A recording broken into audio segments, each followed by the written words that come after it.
감사합니다. 하나님 말씀은 출애굽기 20장 12절에서 17절까지의 말씀입니다.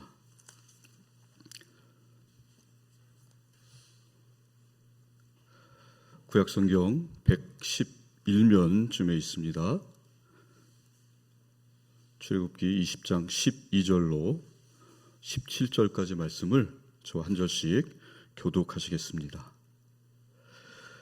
내 부모를 공경하라. 그리하면 내 하나님 여호와가 내게 준 땅에서 내 생명이 길리라. 간음하지 말라. 내 이웃에 대하여 거짓 증거하지 말라. 내 이웃의 집을 탐내지 말라. 내 이웃의 아내나 그의 남종이나 그의 여종이나 그의 소나 그의 낙이나 무릇 내 이웃의 소유를 탐내지 말라. 이는 하나님의 말씀입니다. 아멘. 기도하시겠습니다. 하나님 아버지, 은혜를 감사합니다. 흔들리고 변하는 세상 속에서 영원히 변하지 않는 하나님의 말씀을 통해서 그리스도의 증인된 삶을 살아가게 하시니 감사드립니다. 이 시간 하나님의 말씀을 나눌 때에 성령 하나님, 설교자의 혀에 파수를 세우시고 입술을 주장하여 주시옵소서. 하나님의 말씀이 온전히 선포되게 하옵소서. 감사합니다. 사랑합니다. 예수님의 이름으로 기도드립니다. 아멘. 오늘은 선거가 있는 날인데 투표를 다들 하셨습니까? 잘하셨습니다. 말씀을 준비하면서 우리나라의 지방자치 역사를 한번 이렇게 인터넷으로 뒤져봤습니다. 지방자치제도가 최초로 실시된 때가 1952년이라고 그러더라고요. 그리고 61년도에 5.16 이후에 멈춰졌다가 다시 95년도에 제1회 지방 전체 그 선거가 이루어져서 우리나라도 제법 지방자치 그 연륜이 쌓여가는 것 같습니다. 그런데 여러분, 이렇게 지방자치 제도와 같은 제도 있지 않습니까? 이런 제도들이 왜 필요할까요? 이렇게 투표를 하고 또 의회를 세우고 이런 규범들, 규칙들, 법들을 만들어 나가는 이유가 뭘까요? 아마도 이런 제도나 규칙이 있으면은 삶을 보다 질서 있게 또 조화롭게 살 수 있기 때문이겠죠. 법보다 주먹이 가깝다 하는 세상에서 규칙과 법이 있어야 무절제한 권력이나 폭력으로부터 안전하게 우리 삶을 지킬 수 있는 것 같습니다. 우리가 사는 문명사회는 법이나 규칙 같은 기준이 없으면 존재할 수가 없습니다. 그리고 무엇보다도 우리 인간에게는 규칙을 갈망하고 또 체계적인 삶을 살기를 원하는 DNA가 들어있습니다. 그 DNA가 바로 하나님의 형상입니다. 하나님의 형상을 통해서 우리는 하나님을 느낄 수 있죠.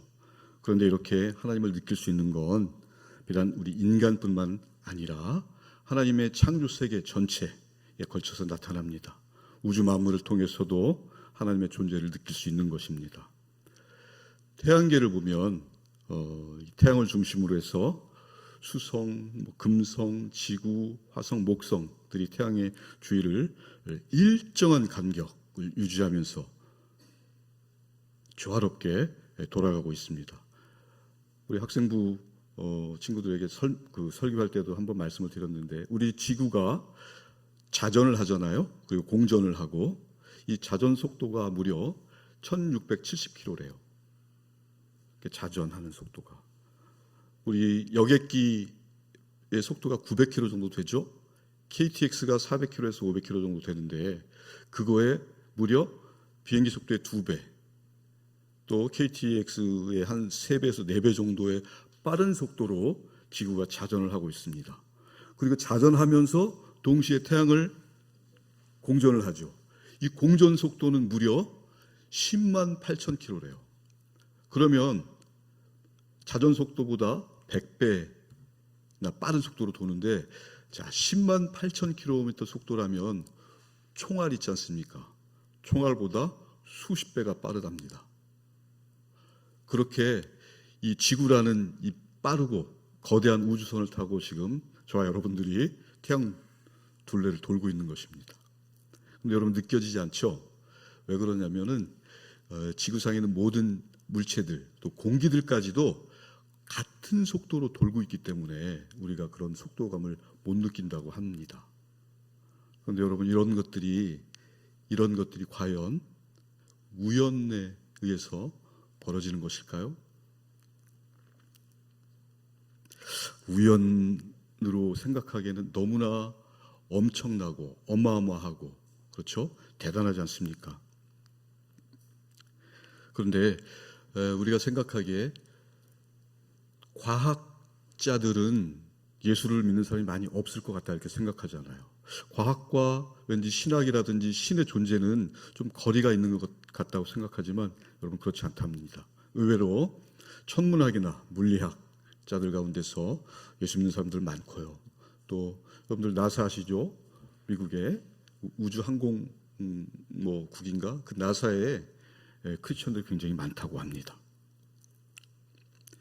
이런 우주의 질서를 보면서 우리는 이렇게 조화롭게 활동하고 있고 그 태양을 기준으로 해서 태양계만 해도 그런데 이 태양계 같은 은하계가 수십 개가 있다고 하지 않습니까? 그런데 우리는 어떤 사람들입니까?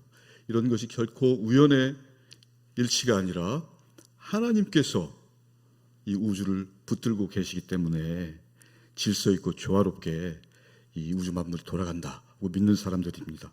그렇지 않습니까? 우주를 영어로 코스모스라고 하잖아요. 이 코스모스가 헬라어에서 나온 단어예요. 그 코스모스라는 뜻이 질서, 조화라는 뜻입니다. 그리고 예전에 한번 말씀드린 것 같은데 화장품이 영어로 무엇이라고 말씀드렸나요? 화장품이 코스메틱이라고 하죠. 이 코스메틱이라는 단어도 코스모스, 우주에서 나온 단어입니다. 화장을 이렇게 쫙 하면 예뻐지고 조화롭게 되지 않습니까? 근데 표정들 보시니까 나는 영적인 생활만 해서 화장 같은 거 안 해. 그런 표정들을 지으시네요. 그렇습니다.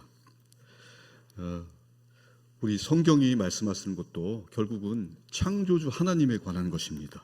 그렇죠?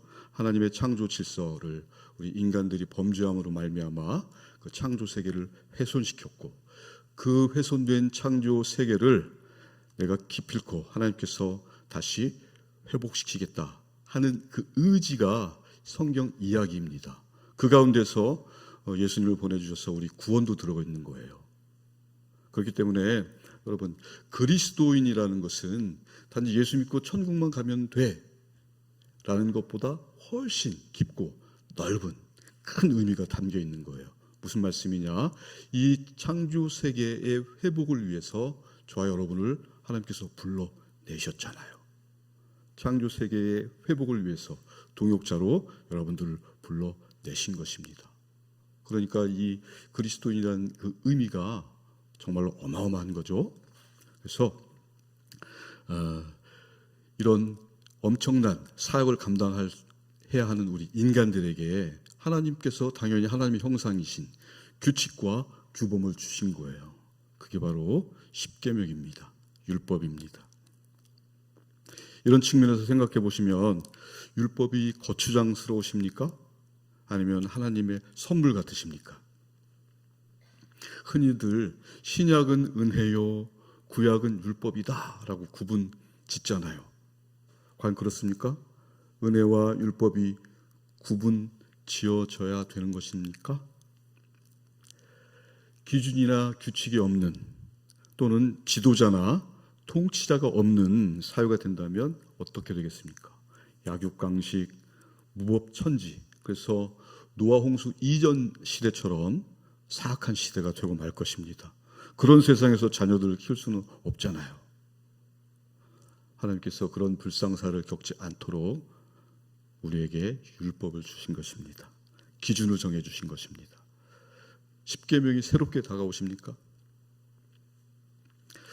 여러분 아시다시피 10계명은 전체 10개의 계명으로 되어 있죠. 그런데 1계명부터 4계명까지는 이제 하나님과의 관계, 그리고 5계명부터 10계명 6개의 계명은 인간과의 관계잖아요. 하나님과의 관계보다 인간과의 관계가 더 많죠. 항목이 4개와 6개. 왜 그럴까요? 하나님께서 그만큼 인간관계를 중요하게 생각하시기 때문입니다. 그래서 오늘 신학적 주제는 율법의 하나님은 인간관계에 관심을 가지신다입니다. 같이 한번 읽어보도록 하겠습니다. 율법의 하나님은 인간관계에 관심을 가지신다. 자, 이렇게 인간관계에 하나님께서 관심이 많은 걸 이제 알았어요. 그러면 하나님을 기쁘게 해드리는 방법도 여러분 금방 아시겠죠? 그것이 무엇입니까? 정답은 인간관계를 잘하면 되는 거예요. 인간관계를 잘하면 하나님이 기뻐하시고 하나님의 영광이 되는 것입니다. 그래서 설교가 이렇게 끝나는 것입니다. 그래도 조금 더 이어가 보도록 하겠습니다. 여러분 그렇잖아요. 다 부모님이시니까 부모님들의 마음을 아시잖아요. 부모가 자식들을 보면서 기뻐할 때가 언제입니까? 자식들이 자기 용돈 아껴가면서 먹을 거 먹지 않고 아껴가면서 선물 사 올 때입니까? 아니면 우리 가정 형편도 좋지 않은데 어머니 제가 학교 때려치우고 편의점 알바해서 살림에 돕겠습니다. 그럴 때 기쁘십니까? 아니죠. 부모가 자식을 보고 행복을 느낄 때는 자식들이 훌륭해질 때잖아요. 허튼 인생 살지 않고 공부 열심히 하고 참된 인생 가운데서 행복을 느낄 때 부모는 그 자식을 보면서 기쁨을 느끼며 또 동시에 같이 만족하고 행복을 느끼는 것처럼 하나님도 마찬가지입니다. 하나님께서 성도들을 보시며 기뻐하실 때는 성도들이 없어지는 것, 썩어질 것들에 마음을 빼앗기지 않고 또 허송세월하지 않고 영생을 살아갈 때입니다. 영원한 것에 가치를 두고 하루하루 살아가는 모습을 보실 때 하나님께서 기뻐하시는 것입니다. 왜요? 자식이잖아요. 여러분 하나님을 기쁘게 해드리고 싶으시죠? 하나님을 높여드리시기 원하시잖아요. 오늘 가스펠 프로젝트에서는요, 이 10계명을 통해서 특별히 그 10계명 중에 오늘 읽으신 5계명에서 10계명까지 6개의 계명을 통해서 하나님을 높여드리는 방법을 3가지로 제시하고 있습니다. 그것을 한번 살펴보도록 하겠습니다. 첫째는 부모를 공경함으로써 하나님을 높입니다. 5번째 계명이죠. 출애굽기 20장 12절인데요. 이렇게 되어 있습니다. 내 부모를 공경하라. 그리하면 내 하나님 여호와가 내게 준 땅에서 내 생명이 길리라. 아멘. 자, 이 제5계명을 통해서 하나님의 뜻을 아셔야 합니다. 하나님께서는 구원받은 사람은 부모를 공경하는 것을 통해서 그 구원의 감사를 나에게 표시해라 라고 말씀하시는 거예요. 부모 공경은 단순히 해도 되고 자식으로서의 어떤 도리라는 차원을 넘어서 무슨 말씀이냐면 부모 공경하는 사람을 보고 하나님께서 너가 구원받았구나. 그 구원의 감사 표시를 나에게 부모 공경함으로써 표현하고 있구나 라고 하나님께서 판단하신다는 것입니다. 물론 부모님도 원죄가 있죠. 그리고 공경받을 만한 자격이 있느냐는 저마다 다 다를 수 있습니다. 그러나 너희는 그것을 따지지 말고 공경해라 라고 하시는 것입니다. 왜 그러실까요? 하나의 테스트죠. 공경받을 만한 자격이 없는 부모라도 공경하면 그것으로 하나님의 권위를 인정한다로 받아들이겠다라는 그런 하나님의 뜻인 것입니다. 우리 어머님은 나를 너무 서운하게 하셨어. 우리 아버지는 빚만 남기고 가셨어. 라며 아직도 부모님 자격을 따지고 계시는 분 혹시 이 자리에 계십니까? 그런 분이 계시다면 예수님을 한번 생각해 보십시오. 하나님 아버지께서 뭐라고 하셨습니까? 너 십자가에 달려라. 너 죽어라 하셨죠. 예수님은 그런 아버지의 권위에 순종하셨습니다. 이삭도 마찬가지죠. 아버지 아브라함이 잡으려 할 때 칼을 그냥 받아들였습니다. 사실 현실적으로 매우 어려운 부분이기도 합니다. 그러나 예수님이 하셨기 때문에 여러분도 하실 수 있는 것입니다. 여러분 예수님 제자잖아요. 이렇게 부모님을 공경하는 것이 바로 하나님을 높여 드리는 것입니다. 자, 두 번째는요. 이웃을 사랑함으로써 하나님을 높입니다. 출애굽기 20장 13절에서 16절인데요. 이렇게 되어 있죠. 아까 읽으셨으니까 제가 읽도록 하겠습니다. 살인하지 말라, 간음하지 말라, 도둑질하지 말라, 내 이웃에 대하여 거짓 증거하지 말라. 앞에서 우리가 하나님을 예배하는 것은 부모님을 공경하는 것으로 가정에서 출발했어요.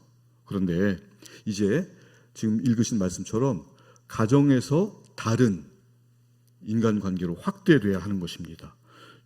6번째 계명, 7번째 계명, 8번째 계명, 9번째 계명이 전부 이웃과의 관계에 대한 것입니다. 실제로 예수님께서도 가장 큰 계명이 무엇이냐 그런 질문에 먼저 마음을 다하고 목숨을 다하고 뜻을 다하여 하나님을 사랑하고 그러고 나서 이웃을 자기 자신같이 사랑하라고 정리해 주셨습니다. 바울 사도는 지금 읽으신 간음, 또 살인, 도둑, 탐심 이 여러 가지를 한 가지 계명으로 요약할 수 있다고 말했습니다. 로마서로 한번 가보시죠. 로마서 13장 9절인데요. 자막을 띄우니까 눈을 한번 따라서 와보십시오. 간음하지 말라, 살인하지 말라, 도둑질하지 말라, 탐내지 말라 한 것과 그 외에 다른 계명이 있을지라도 내 이웃을 내 자신과 같이 사랑하라 하신 그 말씀 가운데에 다 들었느니라. 아멘. 예수님께서 말씀하신 이웃 사랑으로 이 모든 것이 가름된다는 거예요. 이웃 사랑 한 가지만 하면 이 네 가지 계명을 다 지킨 것이다 라고 말씀하시는 거예요. 우리 주님께서는 이 계명들에 대해서 좀 더 깊이 있게 다루셨습니다. 먼저 살인하지 말라는 행위뿐만 아니라 우리의 생각까지도 예수님께서 연관시키셨죠. 마음에 미움이 자리하면 그 또한 살인한 것과 같다라고 말씀하셨잖아요. 마태복음 5장 21절에서 22절입니다. 이렇게 되어 있죠. 옛 사람에게 말한 바 살인하지 말라. 누구든지 살인하면 심판을 받게 되리라 하였다는 것을 너희가 들었으나 나는 너희에게 이르노니 형제에게 노하는 자마다 심판을 받게 되고 형제를 대하여 나가라 하는 자는 공회에 잡혀가게 되고 미련한 놈이라 하는 자는 지옥불에 들어가게 되리라. 아멘. 이 말씀을 읽으면서 우리가 평소에 언어적으로 또 비언어적으로 얼마나 인격살인을 많이 하고 있는가 깨닫게 됩니다. 예수님께서는 그것을 꿰뚫어 보시고 계시는 것이죠. 간음하지 말라는 말도 마찬가지입니다. 간음 자체가 결혼의 연합을 끊는 것인데 그 출발점은 음욕을 품는 것에서 출발한다. 근본을 예수님께서 지적하고 계시는 것이죠. 또 이어서 8번째 계명은 도둑질 금지입니다. 그렇죠? 여기 나오는 도둑질은 단순히 남의 물건을 훔치는 행위뿐만 아니라 부정직한 거래, 또 사람을 속이는 일, 가령 고용주나 고용인을 속이거나 시간을 우리가 회사에 출근해서 9시간 동안 회사 생활을 한다는 것은 그 고용인에게 묶여 있는 것입니다. 그 시간은 내 시간이 아니거든요. 그 시간은 일하는데 최선을 다해야 되는 시간이에요. 그 시간에 가령 일에 집중하지 않고 이렇게 딴짓을 하면 그것 또한 도둑질하는 것이다. 우리 윈 목사님께서도 언젠가 설교 말씀으로 가르쳐 주셨잖아요. 표절도 마찬가지죠. 남의 것을 가져오는 것. 그런데 우리가 이렇게 남의 것을 탐내는 데에는 근본적인 원인이 있어요. 내 것으로 만족을 못하기 때문에 그렇죠. 우리는 어떤 사람들입니까? 우리에게 주어지는 모든 것은 하나님께로부터 공급받는다고 생각하는 사람들이잖아요. 그런데 우리가 남의 것을 탐낸다는 것은 결국은 불신앙이다 라고 말씀드리는 것입니다. 우리는 믿음 있는 척 폼 잡고 신앙생활을 하지만 하나님의 율법은 우리가 얼마나 죄인인가 이렇게 거울로 보여주고 있는 것입니다. 9번째 계명은요, 이웃에 대해 위증하지 마라. 위증 금지죠. 이 부분에서도 우리 예수님은 설명을 붙여주십니다. 남들 모르게 나만은 아는 거짓말하는 우리를 꿰뚫어 보시는 것이죠. 마태복음 5장 37절에 이렇게 되어 있습니다. 오직 너희 말은 옳다 옳다 아니라 아니라 하라. 이에서 지나는 것은 악으로부터 나느니라. 아멘. 여러분, 우리가 하는 대부분의 거짓말, 특별히 나만 알고 있는 거짓말은 핑계대고 또 나를 합리화시키는 것. 그 이유는 남들이 내 편을 들어주지 않기 때문에 그렇습니다. 그것은 이 거짓말은 또 다른 자기 사랑이 있는 것입니다. 편 들어주는 사람이 없으니 나라도 내 편을 들어줘야 한다라는 심리죠. 그것이 거짓말로 나오는 것입니다. 그런데 우리 예수님은 부당하게 고소당하셨잖아요. 아무도 편 들어주지 않았습니다. 제자들도 다 버리고 도망갔습니다. 그렇기 때문에 누구보다 우리의 사정을 잘 아시는 것입니다. 우리가 하는 나를 보호하기 위해서 하는 그런 거짓말을 극복할 수 있는 것도 결국 복음뿐입니다. 오직 예수님을 통해서만 그것을 극복할 수 있는 것입니다. 예수님을 의지하고 또 자신에 대해서 진실할 때 용서받고 거짓말로 나타나는 자기 사랑, 그릇된 자기 애를 극복할 수 있는 것입니다. 자, 그리고 세 번째 마지막인데요. 자족하는 마음을 가짐으로써 하나님을 높입니다. 출애굽기 20장 17절이죠. 이렇게 되어 있죠. 내 이웃의 집을 탐내지 말라.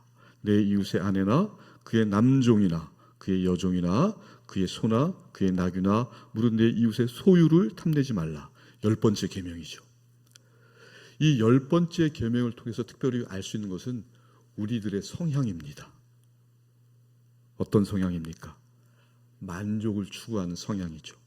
우리는 끊임없이 만족을 추구합니다. 이렇게 만족을 추구하고 탐심하는 것은 단지 무엇을 내가 소유해야 되겠다, 가져야 되겠다라는 마음뿐이 아닙니다. 그것은 마치 우상숭배와도 같은 것입니다. 하나님 아닌 다른 사람이나 다른 물건으로 기쁨을 얻고 또 그것으로 내 마음을 채울 수 있다고 확신하는 것입니다. 그러나 만족하지 못하죠. 99석 가진 사람이 한 석을 빼앗아서 100석 채우려고 하잖아요. 있는 사람이 더 하다는 말이 괜히 나온 게 아니죠. 이런 탐심을 치유할 수 있는 것도 오직 하나님 말씀뿐, 복음뿐인 것입니다. 나의 심령을 우리 예수님으로 채워야 하는 것입니다. 사도 바울이 바로 그런 경험을 했습니다. 예수 안에서 자족함을 배웠죠. 빌립보서 4장 11절에서 13절 이렇게 되어 있습니다. 보시겠습니다. 내가 궁핍함으로 말하는 것이 아니니라. 어떠한 형편이든지 나는 자족하기를 배웠노니 나는 비천에 처할 줄도 알고 풍부에 처할 줄도 알아. 모든 일, 곧 배부름과 배고픔과 풍부와 궁핍에도 처할 줄 아는 일체의 비결을 배웠노라. 내게 능력 주시는 자 안에서 내가 모든 것을 할 수 있느니라. 아멘. 이런 바울처럼 우리도 배워야 하는 것입니다. 예수 안에서 만족하고 예수님이 내 안에 충만하게 거하실 때 모든 탐심을 이길 수 있는 것입니다. 말씀을 정리하도록 하겠습니다. 여러분, 예수님과 동행하는 삶을 원하십니까? 진정 내 삶 속에 주님의 임재를 간구하십니까? 정말 그러십니까? 그렇다면 내 삶의 자리에서 그리스도인이라는 증거가 나타나야 합니다. 무엇으로요? 인간관계로. 동창회 한번 나갔다. 나 다시는 동창회 안 나가. 그런 분들 있으시죠? 그런데 여러분들 때문에 그 동창회에 가고 싶은 사람들이 많아져야 되는 것입니다. 그게 그리스도인입니다.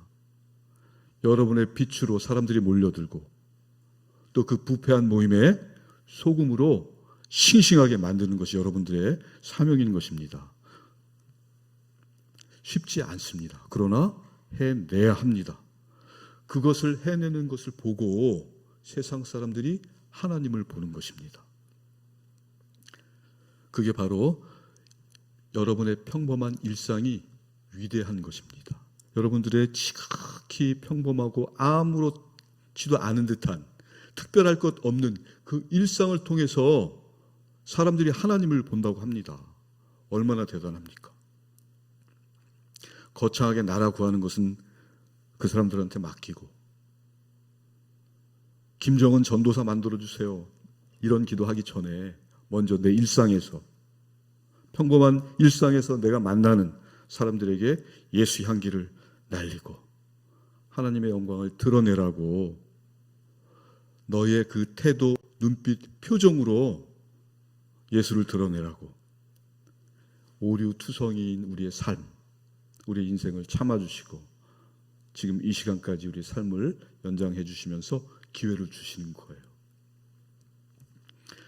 여러분, 십계명은 단지 무엇을 하지 말라는 그런 목록이 아닙니다. 하나님의 자녀답게 살아갈 수 있는 방법인 것입니다. 십계명만 제대로 지켜도 세상이 얼마나 아름답겠습니까? 이 땅은 하나님의 의가 이루어지는 곳이 될 것입니다. 끝으로 한 가지 더 덧붙인다면 여러분, 무엇을 하지 않는다는 것은 그저 하지 않은 것에서 그치는 것입니다. 법을 어기지 않았다는 것은 범죄를 저지르지 않았을 뿐 정의를 적극적으로 실천한 것은 아닙니다. 남을 미워하지 않았어요 하는 것도 거기에서 내 마음을 멈춘 것일 뿐이지 적극적으로 그 사람을 끌어안는 사랑을 한 것은 아닙니다. 실천한 것은 아니죠. 그래서 내가 너희를 사랑한 것 같이 너희 이웃을 너희 몸같이 사랑하라. 우리 주님의 계명을 우리 현실 가운데 저와 여러분의 삶의 자리에서 적극적으로 구현해내고 실현해낼 때 율법의 하나님이 우리 가운데 홀로 영광 받으실 줄 믿습니다. 아멘. 기도하시겠습니다. 하나님 아버지, 은혜를 감사합니다. 이렇게 귀한 우리 주님의 자녀들이 함께 모여서 하나님의 말씀을 나누고 또 하나님에 대해서 생각하고 하나님의 은혜에 감탄하는 가운데 하나님의 임재를 느낍니다. 아버지, 감사합니다. 우리의 삶 속에 충만하게 임재하셔서 하나님을 기뻐하고 또 타인의 삶을 축복하며 아름다운 신앙의 여정을 걸어갈 수 있는 참된 복을 우리 신길동교회 모든 성도님들에게 내려 주시옵소서. 감사합니다. 사랑합니다. 예수님의 이름으로 기도드립니다. 아멘.